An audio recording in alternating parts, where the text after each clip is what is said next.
This Day in Sports History. This episode is brought to you by Sterling Roastery. When the morning's turning colder, there is no better way to start your day than with a cup of coffee brewed with fresh roasted beans from Sterling Roastery. With the same care and dedication they take with their soap, the Sterling folks roast their beans sourced from around the world with great care and expertise. Check out their full line of beans at sterlingsoap.com. And right now, you can win one of 3 $50 Sterling Roastery gift cards. Use it for yourself or as a gift to a friend. Go to sportshistorynetwork.com/giveaways to enter today. That's sportshistorynetwork.com/giveaways for your chance to win a Sterling Roastery gift card. And welcome back to This Day in Sports History, a member of the Sports History Network. It's November 18th, and on this day across the sports history landscape, we had not one, but 2 games of the century. Now, they were in different centuries, so that will not mess with the space-time continuum at all. Speaking of time, we also had the shortest title fight in boxing history, and a strange coincidence about major leaguers named Moyer. All that plus a rather unfortunate injury and a non-sports fun fact at the end about pyramids that I'm going to guess you did not know about. But let's start with what happened on this day in 2006, when top-ranked and undefeated Ohio State played number 2 and undefeated Michigan in the game of the century.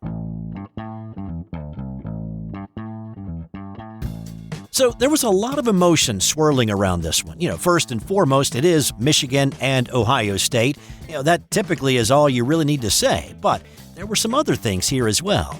This was the first time in 33 years that both of these teams came into this game undefeated. Big Ten Conference title and national championship dreams were on the line. Add to that, longtime Michigan head football coach and athletics director Bo Schembechler had passed away the day prior. Some heavy hearts for sure for the man who battled Woody Hayes in the 10-year war era of 1969 through 1978. So with that as the backdrop, the game kicked off in Columbus in front of 105,708 people. The entire game was a highlight reel, really. Michigan scored first, but then Ohio State scored 21 straight, capped by this Ted Ginn Jr. catch in the second quarter. Second down, powering ahead. Great fake, wide open, Ginn. Touchdown, Ohio State. And it was off a beautiful fake by Troy Smith, a 39-yard explosion.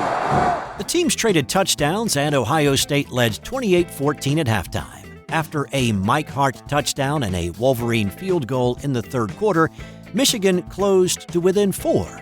But the Buckeyes answered 2 plays later to extend the lead again. With White leading the way, breaking free again. Touchdown, Ohio State. This time, it's Antonio Pittman.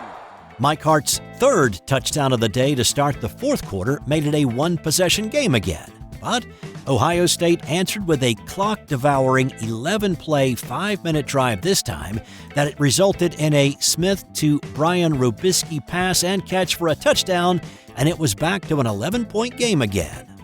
The Wolverines dug a little deeper and also took advantage of a pass interference call on 4th down to move down the field and score on a Chad Henne to Tyler Ecker 13-yard score.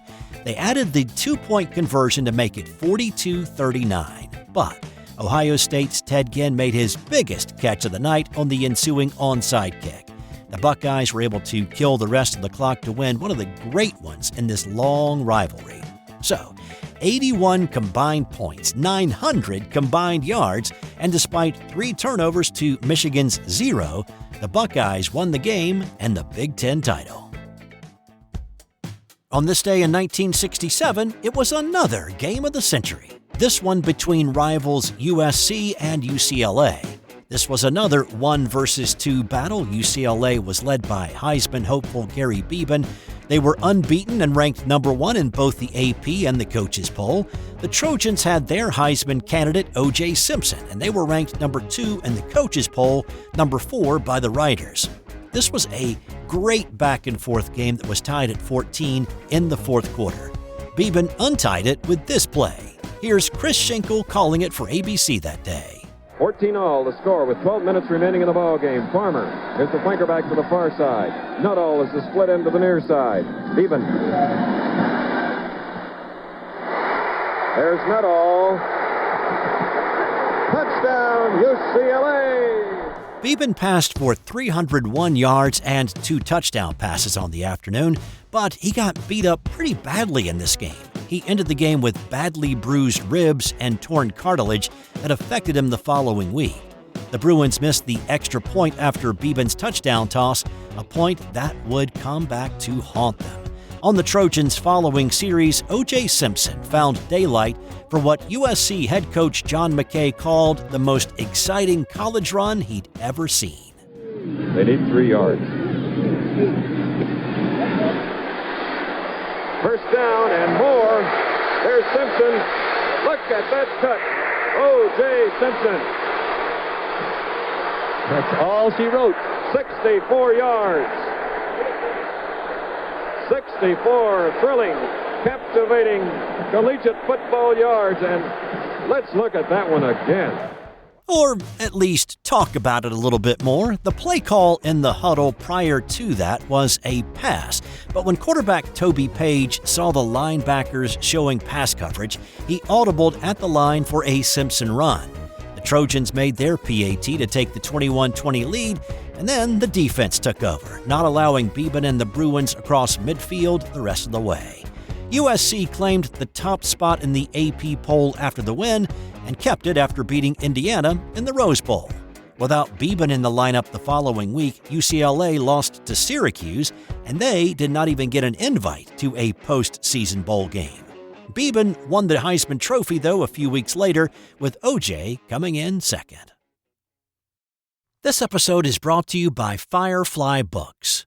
From frozen ponds in small-town Canada to packed arenas under bright lights, hockey's journey is 150 years strong. Hockey Hall of Fame Timeline of the Game takes you through it all. 8 defining eras, hundreds of rare photos, legendary names, game-changing moments. Created with the Hockey Hall of Fame, this book is a visual time capsule of the sport's most iconic chapters. Whether you're a die-hard fan or looking for the ultimate holiday gift, Timeline of the Game is a must-have for every hockey lover. Pick up your copy today at Amazon, Barnes & Noble, or bookshop.org. On this day in 1985, it was one of the most gruesome injuries ever seen on live television. This was one of those moments that if you watched it live, you probably remember where you were. I was watching the game live on this night in '85. I saw the injury in real time and then in slow-mo, and I have not watched it since. Seriously, not even to write this story, I do not ever want to see this play again. This was a Monday night showdown in the nation's capital between the hometown Redskins and division rival New York. Skins quarterback Joe Theisman was not having his best season. In fact, it was his worst. He'd thrown twice as many interceptions as touchdowns. After winning a Super Bowl and a league MVP in '83, the 36-year-old Theisman knew his finest years were behind him, but thought he had a few more good ones in him. Heck, he'd just signed a new contract prior to the season. With the score tied at 7 at the start of the second quarter, Washington had the football just shy of midfield. On second down, it looked like a handoff to John Riggins, but Riggo pitched it back to Theisman for a possible flea flicker. However, the pocket collapsed quickly, and Lawrence Taylor grabbed Theisman, turned him, and then fell on him with all his weight. Theisman said he heard what sounded like a pair of gunshots. LT said he knew right away. He'd heard the pops as well, and heard Joe screaming in pain and knew it was bad. Really bad. Taylor's reaction was immediate, waving to the Redskins bench to get the training staff out on the field quickly. I remember lying on the field. I remember the faces around me. I remember Joe Gibbs, Bubba Tyre, our trainer. First thing I said to Bubba, I never went into shock. My leg from the knee down was completely numb. Never went into shock. I remember turning to Bubba and go, Bubba, call my mom and dad, tell them I'm okay. And then they start to work on my leg, and Coach Gibbs comes up and he kneels down and he's looking at him. He's going, Joe, for 6 years we've been together. Joe, you've been such an important part of this football team. Joe, this is a heck of a mess you've left me in. Theisman said it was Coach Gibbs trying to lighten the mood a little bit to take his mind off of what was going on around him. But his injury was obviously serious. He suffered a comminuted compound fracture of the tibia and the fibula. Now, I am not going to define comminuted for you. It paints too vivid a picture. You can just go look that up yourself. So the next day, Taylor called Joe in the hospital. Here's Theisman again recounting that phone call. Nurse comes walking in. She says, Mr. Theisman, Mr. Taylor's on the phone. Would you like to speak to him? I said, give me the phone. I said, LT, is that you? He says, yeah, Joe, how you doing? I said, not very well. He says, why? I said, why? You broke both bones in my leg, for crying out loud. He says, Joe, you have to understand something. I don't do things halfway. I'll call you later. Now, Theisman had the intention to make a comeback in '86. He knew he'd be in a cast for a minimum of 3 months. He'd broken his leg when he played in the CFL, though, and figured that he could come back and do it again. 6 months after getting out of the cast, Theisman was about 15 minutes into a planned 60-minute workout. It was then that he realized his right leg had healed a few inches shorter than it had been, and he was hobbling around. Redskin coaches and staff had seen enough. Theisman was released shortly after the failed workout, and his career was over. But for all intents and purposes, his career ended on this night in 1985.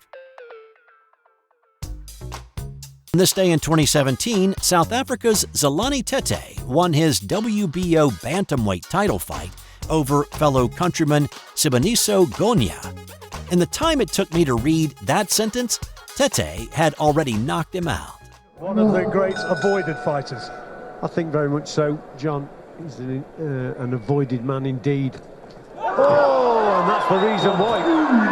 Goodness me, first punch of the fight, and it's all over. He's knocked him unconscious. The fight is all over with the first punch of the fight.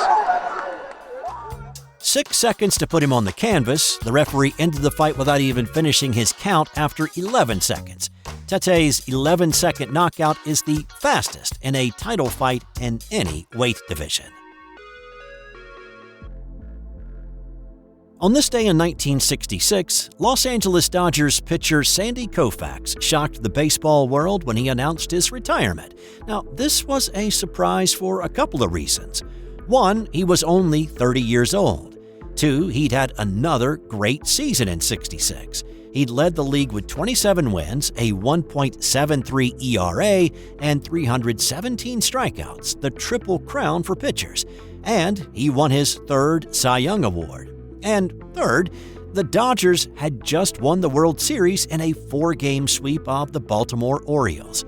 He was the best pitcher in the league on the best team in Major League Baseball, and he was set to make $125,000 in 1967. So, what was up? Well, he had an arthritic left elbow, and he feared that continuing to pitch would lead to permanent damage, and he would lose the use of his left hand. This was before the era of arthroscopic surgery that would not be available until the mid to late 70s. Now, if he came around 15 years later, he probably could have extended his career another decade. And here's an interesting little tidbit with the year 1962 being the common denominator. In the history of the major leagues, there have been only 2 baseball players with the last name of Moyer. There was Ed Moyer, who had a cup of coffee back in 1910. He played in just 6 games in the major leagues. And then there is Jamie Moyer, who pitched for 25 seasons with 8 different clubs, most notably Seattle. But the interesting tidbit here is that Ed Moyer died on November 18, 1962. Jamie Moyer was born on November 18, 1962. Strange, but true. And time now for today's That's Got Nothing to Do with Sports fun fact. Quick, which African nation can claim ownership of the most pyramids?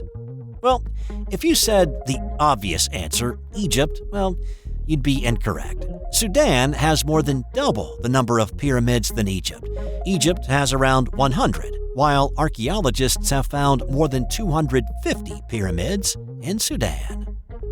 That's all I've got for you today, but of course, I'll be back tomorrow with another This Day in Sports History.